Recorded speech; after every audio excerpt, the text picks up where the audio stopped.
All right, so OpenAI just dropped 2 tiers inside the GPT 5.6 family, and nobody's actually tested them side by side yet. ChatGPT 5.6 Terra versus Luna, and the gap between them is way more specific than the marketing suggests. So I pulled every sourced claim I could find across community benchmarks and official announcements, and I ran both through free real tests. No vendor spin, no invented numbers.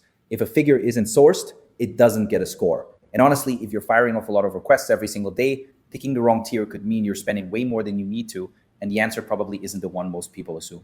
Okay, so who is this actually for if you're on ChatGPT Pro and you're trying to figure out which tier to reach for on a given task? This comparison is for you. Terra and Luna sit inside the same family.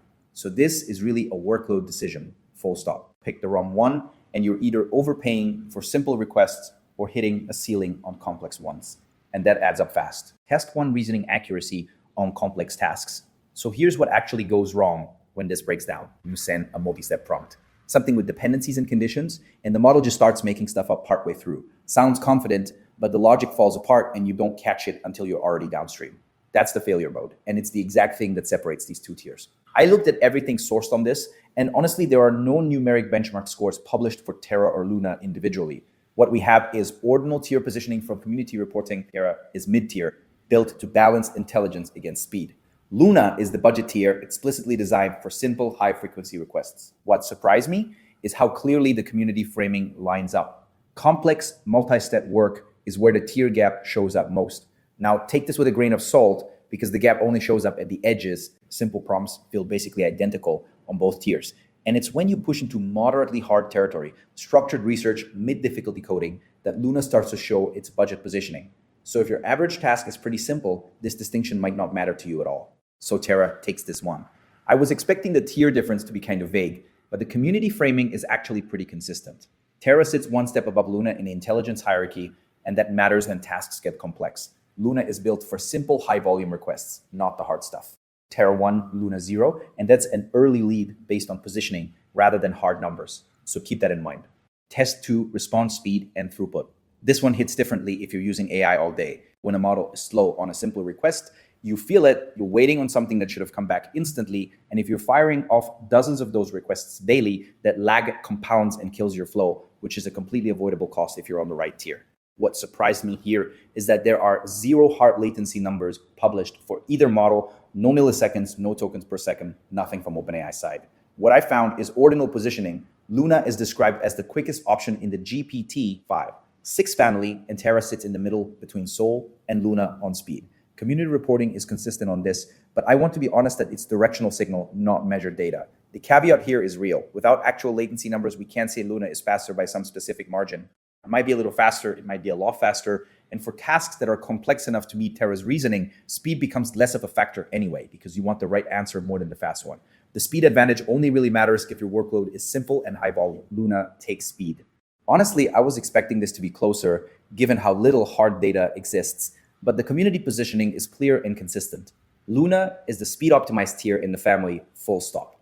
Terra is mid-speed by design because it's trading some of that quickness for more intelligence. So that ties things up. Terra 1, Luna 1, and now cost becomes the tiebreaker. Test 3, relative cost within the family.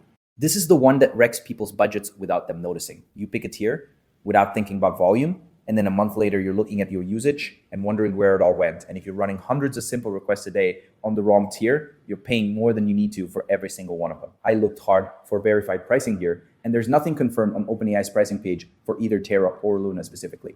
What I found is community reported positioning. Terra is described as roughly half the price of GPT 5, and Luna is positioned as the lowest cost in the entire GPT 5.6 family. Both of those claims come from YouTube community sources, not an official pricing URL. So treat them as directional, not definitive. Yeah, the hard truth is that without verified per token prices, the cost gap between Terra and Luna is a feel thing right now. Both are available on ChatGPT Pro and Amazon Bedrock per community reporting. And if your tasks are simple enough that Luna handles them fine, the cost difference probably matters a lot. But if Luna can't do the task, the cost advantage disappears because you end up redoing the work anyway. Luna wins cost. I was expecting this to be a toss-up given the lack of hard pricing data, but the community positioning is consistent enough to call it Luna is the lowest cost option in the GPT 5.6 family, and Terra costs more by design. So Luna pulls ahead, Terra 1, Luna 2, and that's the final tally across our 3 tests. So here's where Terra wins outright. If your task is moderately complex, structured research, mid-difficulty coding, anything where Luna's budget positioning starts to show, Terra is the right call. It sits one tier higher in the intelligence hierarchy. And when you're hitting Luna's ceiling, Terra is the natural step up without jumping all the way to Sol's slower, heavier reasoning. And here's where Luna wins outright. If you're firing off simple requests constantly throughout the day, Luna is the obvious pick. It's the cheapest option in the family. And the speed optimized one, so for high volume, low complexity workloads, it gets you the answer faster and cheaper than Terra. And when Terra's extra intelligence is overkill for what you're doing, Luna is just a smarter tool. Honestly, I was expecting one of these to be a clear winner, but it really does come down to your workload. So here's the decision rule.